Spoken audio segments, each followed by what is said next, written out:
Friends আগে চলে এসেছি আবার। তো কুড়ি ফরেস্ট আছে আমাদের রায়গঞ্জে এবং আমরা আসি আমি দিবি এবং পূজা সবাই মিলে চলে আসি আবার ঘুরতে। এটা আমাদের দ্বিতীয় মিনি ব্লগ।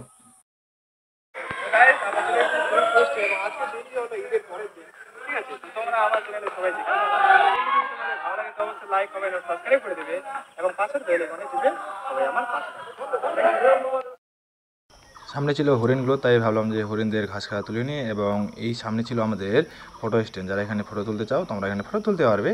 এবং এর আশেপাশে অনেক গাছ আছে, তোমরা বিভিন্ন গাছে ভরা জঙ্গলটিকে এই সুন্দরভাবে দেখতে পারবে আমার এই মিনি ব্লগে। তারপর এখানে দিবি ফটো তুলছিল এবং পূজা এখানে দাঁড়িয়েছিল এবং আমি দিবিকে বলছিলাম যে এইভাবে বসতে, হ্যাঁ, তার সঙ্গে একটা ছোট্ট ভিডিও করে নিলাম ওর। সো গাইস, আজকে যে দেখতেই পাচ্ছি আমি কুলিক ফরেস্টে যাচ্ছি এবং কুলিক ফরেস্টে আজকে অনেক অনেক প্রচুর ভিড়, ঠিক আছে। এবং আমরা আসছি দিদি, আমি এবং পূজা, ঠিক আছে। তার ক্লিপগুলো হয়তো আমি সামনে নালে পিছনে তোমরা দেখতে পাচ্ছ, আমি দিয়ে দিচ্ছি ভিডিও, ঠিক আছে।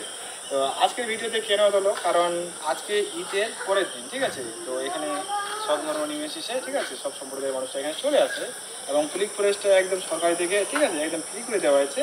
তাই এখানে সবাই লোক চলে আসে, স্টুডেন্ট থেকে বয়স্ক, ঠিক আছে, সবাই।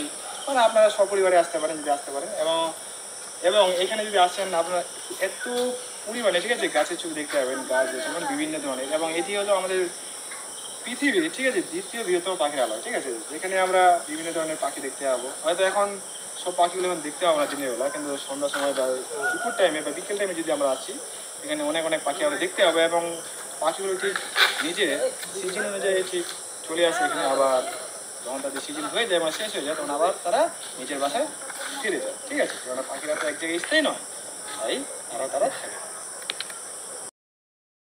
আমাদের ভিডিও করা ফটো তোলা হয়ে গেলে দিবি নিজের ব্যাগ গুছাচ্ছিল।